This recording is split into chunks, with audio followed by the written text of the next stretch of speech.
জুরাইজ তার ইবাদত বندگی করার জন্য নিজের বাড়ি থেকে দূরে গিয়ে একটি ইবাদতখানা বানিয়েছে, গির্জা বানিয়েছে। সেখানে সে সর্বসময় আল্লাহ পাক রব্বুল আলামিনের ইবাদত করে, নামাজ পড়ে, তাসবিহ তাহলিলাত আদায় করে, সর্বসময় নামাজের মধ্যে মগ্ন থাকে অথবা জিকির আজকারের মধ্যে মগ্ন থাকে। এই জুরাইজ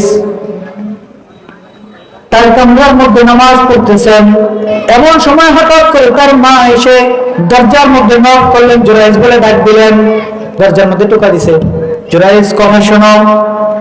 জুরাইজ নামাজের মধ্যে রয়েছেন, নামাজের মধ্যে তো নামাজ ছেড়ে কি করা যায় না, মায়ের কথা ডাকে সাড়া দেওয়া যাবে না। জুরাইজ আল্লাহ পাক রব্বুল আলামিনের কাছে বলে, ইয়া রাব্বি উম্মি ওয়া সালাতি, আল্লাহ আমার মাও ডাকতেছে, আমার নামাজ ছেড়ে দিব নাকি মায়ের ডাকে সাড়া দিব? জুরাইজ না মায়ের ডাকে সাড়া না দিয়ে তার নামাজকে চালিয়ে গেল। মা বিরক্ত হয়ে চলে যায়। সুম্মা আতাতহু সানিয়া, মা দ্বিতীয় দিন এসে আবার নক করে জুরাইজকে ডাক দেয়। দ্বিতীয় দিনও জুরাইজ নামাজের মধ্যে মগ্ন, মায়ের ডাকে সাড়া দিতে পারে নাই। তৃতীয় দিনও জুরাইজ এর মা জুরাইজের কাছে এসে ডাক দেয়, জুরাইজ। তৃতীয় দিনও সন্তান মায়ের ডাকে সাড়া দিতে পারে নাই, কারণ সন্তান নামাজের মধ্যে মগ্ন। তৃতীয় দিন যখন মায়ের ডাকে সন্তান সাড়া দিল না, এবার মা সন্তানকে দোয়া করে, বদদোয়া করে, আল্লাহুম্মা লা তুমিতহু হাত্তা ইয়ানজুরা ইলা উজুহিল মুমিসাত, নাউযুবিল্লাহ। আয় আল্লাহ, আমি 3 দিন পর্যন্ত আমার সন্তানের সাথে সাক্ষাৎ করার জন্য, দেখা করার জন্য, কথা বলার জন্য আসলাম। আমার সন্তান 3 দিন পর্যন্ত আমার কথার সাড়া দিল না, ডাকের জবাব দিল না। আয় আল্লাহ, আমি তোমার কাছে দোয়া করি, বদদোয়া করি, আয় আল্লাহ আমার এই সন্তানকে ততক্ষণ পর্যন্ত মওত দিবা না যতক্ষণ পর্যন্ত আমার সন্তান একজন বেশ্যা নারীর সাথে সাক্ষাৎ না হবে। নাউযুবিল্লাহ। মসজিদের মক্তবগুলো বন্ধ। আজকে খোঁজ নিলে দেখবেন সারা বাংলাদেশের মধ্যে যত লক্ষ মসজিদ আছে, অধিকাংশ মসজিদের মধ্যে সকালবেলা ইমাম সাহেব বসে থাকে, মক্তবে পড়ার মতো ছেলে সন্তান নাই। কারণটা কোথায়?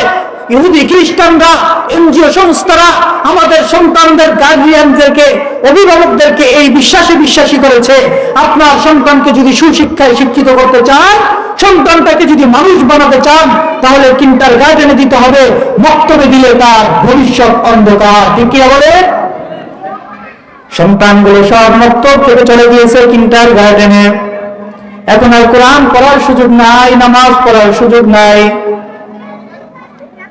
আমাদের এলাকায় সন্তান, আমাদের বড় হুজুর এখানে বসা ছিল, হুজুরকে জিজ্ঞেস করবেন সত্য কিনা, ইন্টার পাস করে ছেলে আসছে হুজুরের কাছে প্রাইভেট পড়ার জন্য। ইন্টার পাস করছে, প্রাইভেট পড়ার জন্য আসছে, আরবি 29টা হরফ। এই ইন্টার পাস নাবালেগ ছেলেটা চিনে না। নাবালেগ না? ইন্টার পাস করছে সে নাবালেগ? কথা কয় না, নাবালেগ। আরবি 29টা হরফ চিনে না, অথচ রারিহাট মেসারিয়া হাফিজিয়া মডেল মাদ্রাসার মাত্র নার্সারি জামাতের একটা ছাত্রকে এনে বসায় দেন, সে 29টা হরফ সহ কোরআনে কারীমের বিভিন্ন জায়গা থেকে তেলাওয়াত করে শুনিয়ে দিবে। আলহামদুলিল্লাহ। উলামায়ে কেরাম যখন দেখলেন এনজিও সংস্থাগুলো মুসলমানের সন্তানগুলোকে দ্বীনের পথ থেকে, কোরআনের পথ থেকে, হাদিসের পথ থেকে কাফের ফুজ্জার বানানোর পথের মধ্যে নিয়ে যায়, কোরআনে কারীমের তেলাওয়াত করার সুযোগ নাই, এবার সমস্ত অভিভাবকরা এনজিও সংস্থা চালু করা, এই যে সমস্ত কিন্ডারগার্টেন স্কুলগুলোর মধ্যে সন্তানকে দিয়ে দেয়। প্রাইমারি স্কুলে বই ছিল 3টা, আর এখানে বই হলো 11টা মাত্র। বয়স হলো 4.5, বই হলো কয়টা? 11টা। বইয়ের ওজনে সে বাঁকা হয়ে পড়ে, এরকম হলো অবস্থা। এই সন্তান এতগুলো বইয়ের চাপ কুলাইতে পারে না, কায়দা পড়বে কখন, কোরআন পড়বে কখন, ঠিক কিনা বলে? উলামায়ে কেরাম, বাংলাদেশের উলামায়ে কেরাম দেখতে পেলেন সন্তানগুলোকে সবকে মসজিদ থেকে কোথায় নিয়ে গেছে? কিন্ডারগার্টেনে নিয়ে গেছে। এখন আর মক্তবের মধ্যে সন্তান নাই। উলামায়ে কেরাম চিন্তা ফিকির করে কি করা যায়। সরাসরি যায় যদি অভিভাবকদেরকে বলি তোমার সন্তানকে মানুষ বানাতে হইলে তোমার সন্তানকে মাদ্রাসার মধ্যে দাও, এই কথা বলে তো দিবে না। কিন্ডারগার্টেনের যুগ উপযোগী করে মাদ্রাসাগুলোকে এমন ভাবে সাজাইছেন। কারি আল্লামা বিলায়েত হোসেন রহমাতুল্লাহি আলাইহি নোয়াখালীর সন্তান, এই নোয়াখালীর সন্তান আল্লামা বিলায়েত হোসেন রহমাতুল্লাহি আলাইহি সমস্ত উলামায়ে কেরাম বাংলাদেশের নিয়ে বসে তারা একটা সিস্টেম চালু করলো। ওই কিন্ডারগার্টেনকে যদি বন্ধ করতে হয়, কিন্ডারগার্টেন থেকে যদি মানুষের মুখকে ঘুরাতে হয়, তাহলে এটার সময় উপযোগী করে আর একটা কিছু আবিষ্কার করতে হবে। কারি বিলায়েত হোসেন রহমাতুল্লাহি আলাইহির নেতৃত্বে 2003 সালে সম্ভবত নুরানি মাদ্রাসা চালু করা হয়েছে। আলহামদুলিল্লাহ। তোমরা কিন্ডারগার্টেন যখন ক্লাস শুরু করো, আমরা তখনই ক্লাস শুরু করি একটু আগে আর পরে। এখন নুরানি মাদ্রাসার গুলোর মধ্যে সন্তানগুলো যায়, কোরআন শিখে, হাদিস শিখে। তারা কিন্ডারগার্টেন মাদ্রাসার স্কুলগুলোর মধ্যে যে ইংরেজি শিখায়, আমাদের মাদ্রাসার ছাত্রগুলো, আমাদের মাদ্রাসার ছাত্রীগুলো তাদের চাইতে ভালো ইংরেজিতে কথা বলতে পারে। আলহামদুলিল্লাহ। এতদিন পর্যন্ত আমাদেরকে শিখিয়েছে তোমার সন্তানকে যদি জাগতিক শিক্ষায় শিক্ষিত করতে চাও তাহলে তাকে কিন্ডারগার্টেনের বিকল্প নাই। এবার উলামায়ে কেরাম সমস্ত মুসলমানদেরকে ডাক দিয়ে বলে তোমার সন্তানকে যদি জাগতিক এবং দ্বীনি শিক্ষা শিখাইতে চাও, জাগতিক শিক্ষা এবং দুনিয়ার শিক্ষা এবং আখিরাতের শিক্ষা, কোরআনী শিক্ষা যদি শিখাইতে চাও তাহলে সন্তানকে নুরানি মাদ্রাসায় ভর্তি করে দাও। কিন্ডারগার্টেন স্কুলে গিয়ে যা শিখবে তোমার সন্তান মাদ্রাসায় এসে তার চাইতে দ্বিগুণ শিখবে। কিভাবে? তুমি তো শিখাইলা জাগতিক শিক্ষা, মাদ্রাসার মধ্যে এসে জাগতিক শিক্ষাও শিখলো, কালিমাও শিখলো, সূরাও শিখলো, সব শিখলো। এটা সন্তানের কয় নম্বর হক ভুলে গেছি? 7 নম্বর হক। সন্তান যখন 6 বছর অথবা 5 বছর বয়স হবে সন্তানকে প্রাথমিক শিক্ষা অর্জন করার জন্য নুরানি মাদ্রাসায় দেব। মক্তব তো নাই ধরতে গেলে বর্তমানে নুরানি মাদ্রাসাগুলোর মধ্যে দেব। আমার সন্তানটা নুরানি মাদ্রাসার মধ্যে পড়ে, 3 বছর লেখাপড়া করেছে, 4 বছর লেখাপড়া করেছে, 5ম শ্রেণীর পাশ করেছে। এবার নুরানি মাদ্রাসা থেকে বর্তমান জামানায় ডাক্তারের প্রয়োজন আছে না নাই বলেন? আওয়াজ হয় না? ডাক্তারের প্রয়োজন আছে না নাই? ইঞ্জিনিয়ারের প্রয়োজন আছে না নাই? জজের প্রয়োজন আছে না নাই? অ্যাডভোকেটের প্রয়োজন আছে না নাই? এবার বলেন, যে সন্তানটা ছোটবেলা থেকে 5টা বছর মাদ্রাসার মধ্যে লেখাপড়া করে, কোরআন শিখছে, হাদিস শিখছে, পাশাপাশি জাগতিক শিক্ষা অর্জন করেছে, এবার 6ষ্ঠ শ্রেণীতে আপনি নিয়ে একটা স্কুলে ভর্তি করায় দেন। কোরআন কিন্তু পড়া শেষ, মূল জায়গায় মেডিসিন দেওয়া কি? এবার এই সন্তানটা যখন আপনি ডাক্তার বানাবেন, ইসলাম নিষেধ করে না। ইঞ্জিনিয়ার বানান, ইসলাম নিষেধ করে না। অ্যাডভোকেট বানান, জজ বানান, সব কিছুর প্রয়োজন আছে, ইসলাম নিষেধ করে না। তবে আপনি মাদ্রাসায় দেওয়ার কারণে ফায়দাটা কি হলো? ফায়দা হলো আপনার এই সন্তানটাকে ছোটবেলায় কোরআনী শিক্ষায় শিক্ষিত করে 6ষ্ঠ শ্রেণীতে যখন মাদ্রাসায় ভর্তি করাবেন, এই সন্তানটা ডাক্তার হয়ে ডাকাত হবে না, ঠিক কিনা বলেন? বর্তমান সমাজে আমাদের দেশে যতগুলো ডাক্তার আছে, অধিকাংশ ডাক্তার শুরুতে ড আকার লেখে। কি লেখে? ড আকার। ড আকার দিয়ে 2টা গুন্ডুলি দেয় সামনে। ড আকারে ডাক্তার হয়, ডাকাতও হয়। আপনি সুস্থ মানুষ, তার কাছে গেছেন, পেটে ব্যথা করে, স্যার কিছু ওষুধ দেন, আপনার তো সমস্যা শেষ নাই, টেস্ট লিখে দিছে, 20,000 টাকা বিল আসছে। ডাকাত। আপনার সন্তানটাকে যদি ছোটবেলায় কোরআনী শিক্ষা দিয়া 6ষ্ঠ শ্রেণীতে নিয়ে স্কুলে ভর্তি করান, এই সন্তানটা ডাক্তার হবে, ডাকাত হবে না, ঠিক কিনা? এই সন্তানটা ইঞ্জিনিয়ার হবে, রডের পরিবর্তে বাঁশ দিবে না, ঠিক কিনা বলেন?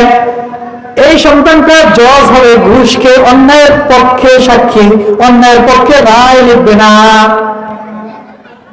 কারণ ছোটবেলায় কোরআন শিখেছে, আজকে বড় হয়েছে, ইঞ্জিনিয়ার হয়েছে, রডের পরিবর্তে বাঁশ দিবে না।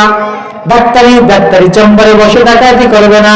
যতগুলো অফিস গুলো আছে, কোথাও কি আপনি ঘুষ দিতে পারবেন না, কারণ তারা শুরু বয়সে দ্বীনি শিক্ষা অর্জন করেছিল, কোরআন শিখেছিল, হাদিস শিখেছিল, হালাল হারাম পার্থক্য করা শিখেছিল। পক্ষান্তরে ছোটবেলায় দ্বীনি শিক্ষাদান নাই, ইসলামী শিক্ষাদান নাই। এই সন্তানটা ডাক্তার হলে ডাকাত হবে, কারণ তার মধ্যে দুনিয়ার কামাই করার ধান্দা ঢুকে গিয়েছে। দুনিয়া কামাই কিভাবে করব, দুনিয়া অর্জন কিভাবে করব, এই চিন্তা তার মধ্যে রয়ে গিয়েছে। সুতরাং আমার সন্তানকে একজন ডাক্তার বানান, কোনো অসুবিধা নাই, ইঞ্জিনিয়ার বানান, ব্যারিস্টার বানান, জজ বানান, উকিল বানান, কোনো সমস্যা নাই। তবে আমাদের ইসলামের দাবি হলো ছোটবেলায় যখন সে কথা বলা শিখেছে, মাদ্রাসায় যাওয়ার বয়স হয়েছে, তাকে নুরানি মাদ্রাসায় ভর্তি করিয়ে দ্বীনি শিক্ষা অর্জন করান। আল্লাহ তাআলা আমাদের সকলকে, আমাদের সন্তানগুলোকে ছোট্ট বয়সে প্রথম শিক্ষাটা নুরানি মাদ্রাসার শিক্ষা অর্জন করার তৌফিক আল্লাহ তাআলা দান করুন। সকলে বলেন আল্লাহুম্মা আমিন। কয় নম্বর হক গেছে? 7 নম্বর। 8 নম্বর হক, সন্তানের বয়স যখন 7 বছর হয়ে গিয়েছে, নামাজের তাগিদ দিব। বাবা নামাজ পড়ো। আপনি যেভাবে নামাজ পড়েন সন্তানকে সেভাবে নামাজ পড়ান। আমাদের মাদ্রাসার অনেক অভিভাবক এসে বিচার দেয়, হুজুর ছেলেটা মাদ্রাসায় দিয়েছি, মেয়েটা মাদ্রাসায় দিয়েছি, নামাজ পড়ে না। জিজ্ঞেস করলাম, বাবা আপনি নামাজ পড়েন কিনা? হ্যাঁ হুজুর পড়া হয় না, একটু ব্যস্ততা। একটু কি? আপনি যদি নামাজ না পড়েন সন্তান নামাজই হবে না। আমি উত্তর দিলাম, সন্তানগুলো যতদিন মাদ্রাসা আবাসিকে থাকে, মাত্র 6 বছরের বাচ্চা মাদ্রাসা আবাসিক থাকে, ফজরের নামাজ কাজা হয় না, ঠিক কিনা বলেন? জোহরের নামাজ, আসরের নামাজ বলাও লাগে না, বাড়িতে থাকলে নামাজ পড়ে থাকা। যে অভিভাবক বলবে আমার সন্তান বাড়িতে এসে নামাজ পড়ে না, বুঝতে হবে ওই অভিভাবক নিজে নামাজ পড়ে না, ঠিক কিনা বলেন? অভিভাবক নামাজ পড়ে না, সন্তান নামাজ পড়বে কোথা থেকে? এবার সন্তানের 7 বছর বয়স হয়েছে, নামাজের তাগিদ দেওয়া। নিজে নামাজ পড়তে বসেছি, পাশে সন্তানকে বসাইলাম নামাজ পড়ার জন্য। সন্তান নামাজ পড়বা, সন্তানকে কি দিবে? নামাজের তাগিদ দিবে। সন্তানের বয়স যখন 10 বছর হয়ে যায়, 10 বছর যখন হয়ে যায়, তখন এই সন্তানটাকে নামাজের জন্য প্রহার করতে হবে, রাগ দিতে হবে। এরপরে যদি নামাজ না পড়ে ঘর থেকে বের করে দিতে হবে, খানা বন্ধ করে দিতে হবে। এরপরে যদি নামাজ না পড়ে সন্তানটাকে কঠোরভাবে কি দিতে হবে? শাস্তির ব্যবস্থা করতে হবে। এটা হলো 7 নম্বর হক। এরপরে আল্লাহর পয়গম্বর সাল্লাল্লাহু আলাইহি ওয়াসাল্লামের সাহাবী ওমর ইবনে খাত্তাব রাদিয়াল্লাহু তাআলা আনহু ওই ব্যক্তিকে জিজ্ঞেস করেন, বাবা তুমি সন্তানের বিরুদ্ধে নালিশ নিয়ে আসছো, সন্তান তোমার হক আদায় করে না, তুমি আগে বলো তোমার সন্তানের হকগুলো আদায় করছো কিনা? বনি ইসরাইলের একজন আবেদ ছিল, নাম ছিল তার জুরাইজ। নাম কি? নামটা মনে রাখবেন, না হয় কথা বুঝতে কষ্ট হয়ে যাবে। বনি ইসরাইলের আবেদ, ইবাদতকারী, তার নাম কি? জুরাইজ। তার ইবাদত বندگی করার জন্য নিজের বাড়ি থেকে দূরে গিয়ে একটি ইবাদতখানা বানিয়েছে, গির্জা বানিয়েছে। সেখানে সে সর্বসময় আল্লাহ পাক রব্বুল আলামিনের ইবাদত করে, নামাজ পড়ে, তাসবিহ তাহলিলাত আদায় করে, সর্বসময় নামাজের মধ্যে মগ্ন থাকে অথবা জিকির আজকারের মধ্যে মগ্ন থাকে। এই জুরাইজ তার কামরার মধ্যে নামাজ পড়তেছেন। এমন সময় হঠাৎ করে তার মা এসে দরজার মধ্যে নক করলেন, জুরাইজ বলে ডাক দিলেন, দরজার মধ্যে টোকা দিছে। জুরাইজ কথা শোনো। জুরাইজ নামাজের মধ্যে রয়েছেন, নামাজের মধ্যে তো নামাজ ছেড়ে কি করা যায় না, মায়ের কথা ডাকে সাড়া দেওয়া যাবে না। জুরাইজ আল্লাহ পাক রব্বুল আলামিনের কাছে বলে, ইয়া রাব্বি উম্মি ওয়া সালাতি, আল্লাহ আমার মাও ডাকতেছে, আমার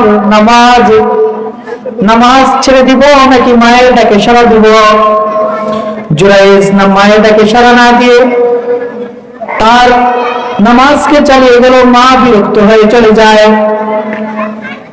সুম্মা আতাতহু সানিয়া, মা দ্বিতীয় দিন এসে আবার নক করে জুরাইজকে ডাক দেয়। দ্বিতীয় দিনে জুরাইজ নামাজের মধ্যে মগ্ন, মায়ের ডাকে সাড়া দিতে পারে নাই। তৃতীয় দিনও জুরাইজ এর মা জুরাইজের কাছে এসে ডাক দেয়, জুরাইজ।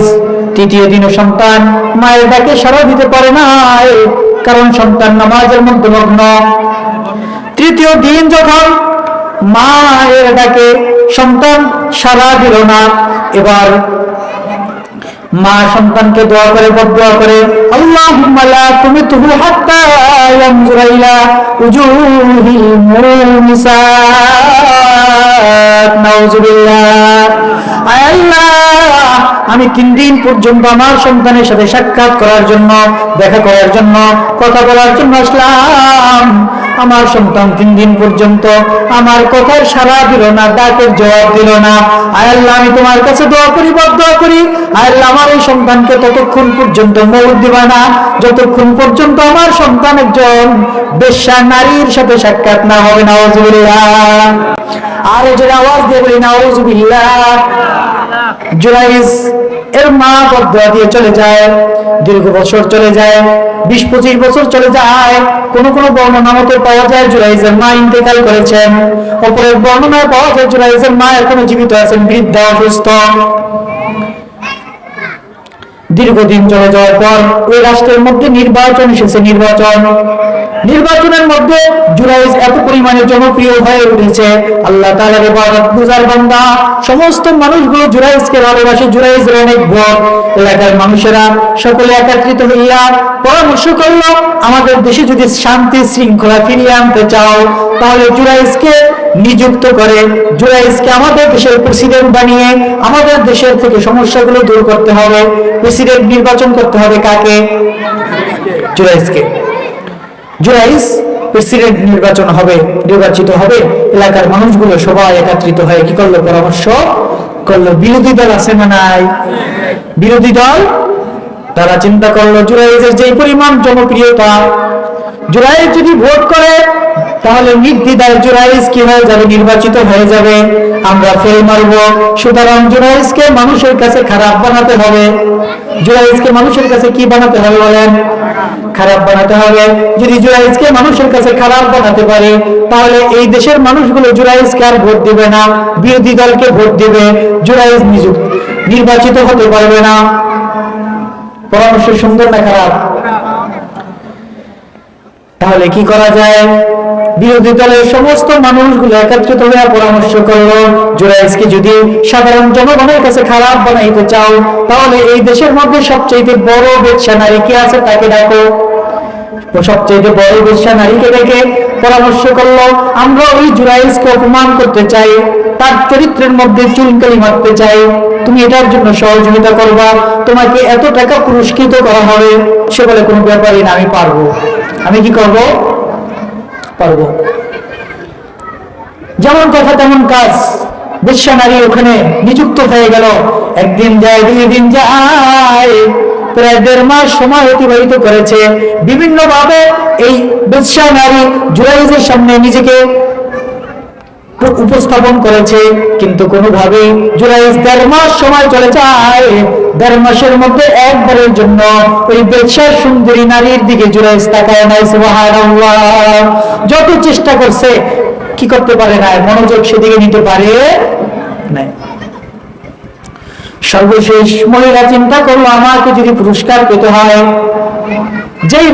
যেই দল আমাকে বড় একটা পুরস্কার দেওয়ার জন্য বলেছে, দীর্ঘ 1.5 মাস পর্যন্ত আমি মেহনত করলাম, মেহনত করতে বৃথা চলে যাচ্ছে, আমি যদি চাই পুরস্কার পাবো তাহলে কি করা যায়? মহিলার মাথার মধ্যে বুদ্ধি আসলো।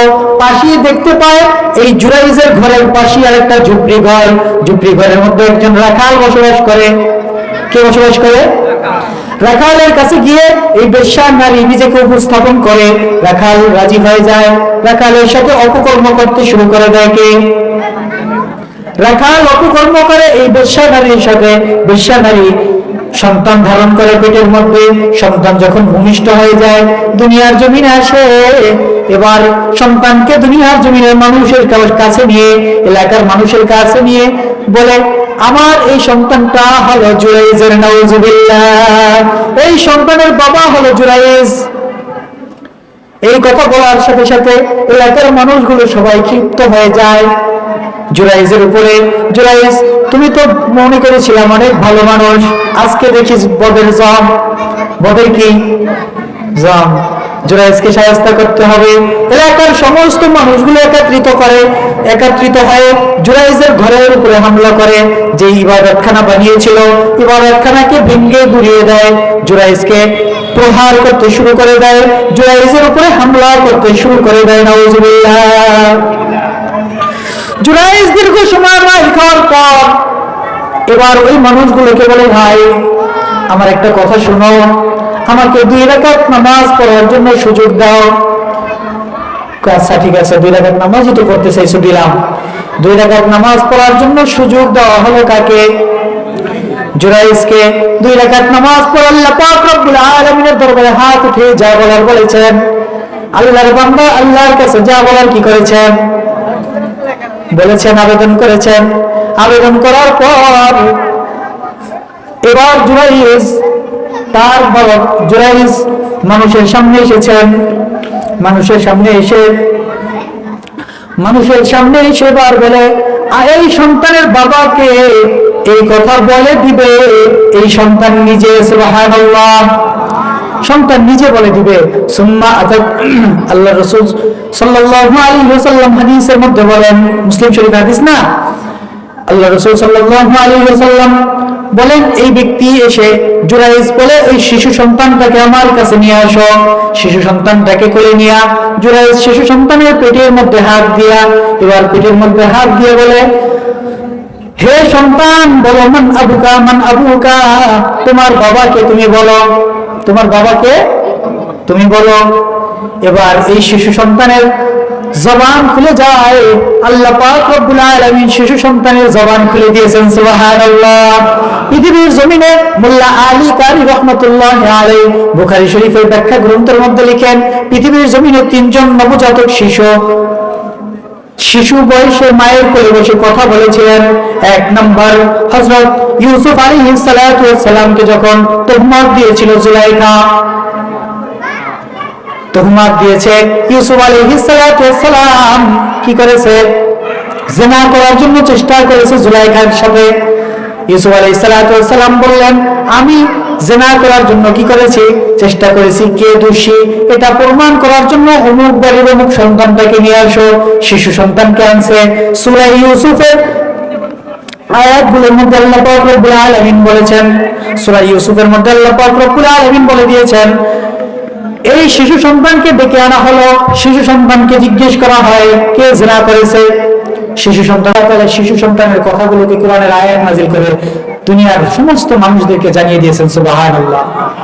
শিশু সন্তান, কোরআনে কারীমের মধ্যে আয়াত আল্লাহ পাক রব্বুল আলামিন বলেন, ইন কানা কমিসুহু কুদ্দা মিন কুবুলিন ফাসাদাকাত ওয়া হুয়া মিনাল কিযবি কাযিবিন ওয়া হুয়া মিনাল কাযিবিন। যদি আপনি দেখেন এই ইউসুফ আলাইহিস সালাতু ওয়াস সালামের জামার সামনের দাঁড় ছিলা, জামার কোন দাঁড় ছিলা? সামনের দাঁড় যদি ছিঁড়া দেখেন, সূরা ইউসুফের মধ্যে আল্লাহ পাক রব্বুল আলামিন বলেন, তাহলে বুঝে নেবেন ইউসুফ মিথ্যা কথা বলেছে আর এই মহিলা সত্য কথা বলেছে। এরপরে আয়াতে আল্লাহ পাক রব্বুল আলামিন বলেন, আর যদি দেখেন ইউসুফের জামার পিছনের অংশ ছিঁড়া, তাহলে বুঝে নেবেন জুলাইখা মিথ্যা কথা বলেছে, ইউসুফ সত্য কথা বলেছে। সুবহানাল্লাহ। পিছনের জামা এনে সত্যি দেখতে পেল ইউসুফ আলাইহিস সালাতু ওয়াস সালামের জামার পিছনের দাঁড় ছিঁড়া, প্রমাণিত হয়ে যায় ইউসুফ আলাইহিস সালাতু ওয়াস সালাম সত্যবাদী। দ্বিতীয় নম্বর, জুরাইজের সময়ের এই শিশু সন্তান জুরাইজের পক্ষে সাক্ষ্য দেয়, আমার বাবা হলো অমুক রাখাল, আমার মা হলো অমুক, সে তার সাথে জিনা করেছে। জুরাইজ সম্পূর্ণ নির্দোষ। সুবহানাল্লাহ। 3 নম্বর, হযরত ঈসা আলাইহিস সালাতু ওয়াস সালাম যখন দুনিয়ার জমিনে আসেন, ঈসা আলাইহিস সালাতু ওয়াস সালামের মা মরিয়ম আলাইহিস সালাতু ওয়াস সালাম, এলাকার মানুষগুলো তোহমত দেয় মরিয়ম আলাইহিস সালাতু ওয়াস সালাম জিনা করেছেন। নাউজুবিল্লাহ বলবেন না? মরিয়ম জিনা করেছেন। এই সন্তানটা জারজ সন্তান। আল্লাহ পাক রব্বুল আলামিন জানিয়ে দেন, হযরত মরিয়ম আলাইহিস সালাতু ওয়াস সালাম উত্তর দিলেন, আমার সন্তান, এটা কার সন্তান? এটা কার সন্তান? কোথা থেকে এসেছে? কার সন্তান? এই উত্তর আমি দিব না, জিজ্ঞেস করে এই শিশু সন্তানকে। সবাই বলে কি কয়? শিশু সন্তান আবার কথা বলে কিভাবে? বলে তাকে জিজ্ঞেস করো। শিশু সন্তানকে যখন জিজ্ঞেস করে, সন্তান ডাক দিয়ে বলে, আমার বাবা আমাকে আল্লাহ পাক রব্বুল আলামিন কুদরতে দুনিয়ার জমিনে পাঠিয়েছেন, বিনা বাপে আল্লাহ পাক রব্বুল আলামিন আমাকে দুনিয়ার জমিনে পাঠিয়েছেন। আমার মা হলেন সতী নারী। সুবহানাল্লাহ। এই 3 জন শিশু ছোটবেলায় মায়ের কোলে বসে কথা বলেছে। সুবহানাল্লাহ। এই লম্বা হাদিস থেকে আমরা কি শিখলাম? 1 নম্বর আমরা শিখলাম মানুষ পৃথিবীর জমিনে যত ভালো লোক হোক, যত ভালো নেতা হন, আপনার শত্রু থাকবেই। শত্রু। জুরাইজের এই অবস্থা হলো কেন? কার বদদোয়ায়? মায়ের বদদোয়ায়। যাই হোক না কেন, যত ভালো মানুষই দুনিয়াতে থাকুক, শত্রু থাকবেই। শত্রু। এক নম্বর শিক্ষা হাদিস থেকে। দুই নম্বর শিক্ষা, আমরা কখনো সন্তান যত অবাধ্যই হোক না কেন, সন্তানকে বদদোয়া দিব না। মা বাবার দোয়া করুক আর বদদোয়া করুক, সন্তানের জন্য লেগে যায়। সুতরাং সন্তান ভালো করুক আর খারাপ করুক, সন্তানের জন্য সর্বসময় কি করব? দোয়া করব। বদদোয়া আল্লাহ তাআলা আমাদের সকল মা বোনদেরকে বদদোয়া না করবার তৌফিক দান করুন। সকলে বলে আল্লাহুম্মা আমিন। তিন নম্বর এই হাদিস থেকে শিখলাম, মুমিন যখন কোনো বিপদে পড়বে প্রথম আবেদন করবে কার কাছে? জুরাইজ মার খাইছে, জুরাইজের যেই ইবাদতখানা এটাকে ভেঙে ফেলেছে, মায়ের খাওয়ার পর সর্বপ্রথম কি আবেদন করেছে? আমাকে 2 রাকাত নামাজ পড়ার সুযোগ দেন, তাহলে আমি যত বিপদে পড়ব। আল্লাহ রাসূল সাল্লাল্লাহু আলাইহি ওয়াসাল্লাম এর এই হাদিসের ব্যাখ্যার মধ্যে লিখে, যখন তোমরা কোনো বিপদের মধ্যে পড়ে যাবা, তাহলে তোমরা সর্বপ্রথম কার কাছে দরখাস্ত করবা? আল্লাহর কাছে তোমরা দরখাস্ত করবা। বিপদ থেকে কি চাইবা? মুক্তি চাইবা। 3 নম্বর 4 নম্বর শিক্ষা হলো, দিন মানার কারণে যদি কোনো মানুষ বিপদে পড়ে, এই ব্যক্তিকে সাহায্য করবেন কে বলেন? দিন মানার কারণে বিপদে পড়েছে জুরাইজ, সাহায্য করেছেন কে বলেন? আরো আওয়াজ দিয়ে বলেন কে? তাহলে বিপদ যে দিবেন আল্লাহর দিন মানার কারণে যদি কেউ বিপদে পড়ে, তাহলে এই বিপদ থেকে মুক্তিও কে দিবেন? 5 নম্বর হাদিসের শিক্ষা, কোন নিরপরাধ যদি ষড়যন্ত্রের মধ্যে অপমানিত হয়, তাহলে এই অপমানের পর আপনি একটা দোষ করেন নাই, তবুও আপনি নির্দোষ হয়ে এক জায়গায় অপমানিত হয়েছেন। আল্লাহ রাসূল সাল্লাল্লাহু আলাইহি ওয়াসাল্লামের হাদিসের ব্যাখ্যার মধ্যে লেখা হয়, আপনাকে আল্লাহ পাক রব্বুল আলামিন সম্মানিত করবেন। সুবহানাল্লাহ। এরপরে শিক্ষা হলো 7 নম্বর,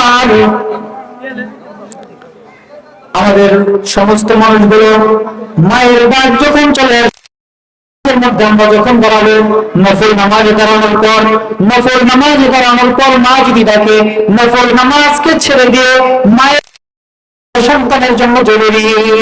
আবার বুঝলেন না, জুমার নামাজ,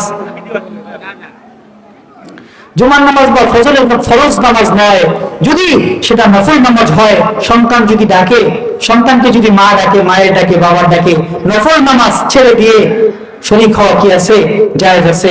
আল্লাহ তাআলা আমাদের সকলকে সন্তানের কাছে হক পাবো, ঠিক আছে, কিন্তু এর পূর্বে আমরা সন্তানের হক গুলোকে আদায় করব।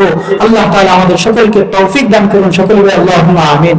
এবং সকলে প্রতিজ্ঞাবদ্ধ হব, আমাদের সন্তানগুলোকে আমি হকগুলো আদায় করব এবং সাথে সাথে আরেকটি কাজ করব, সন্তানকে বদদোয়া করব না। আল্লাহ তাআলা আমাদের সকলকে তৌফিক দান করুন।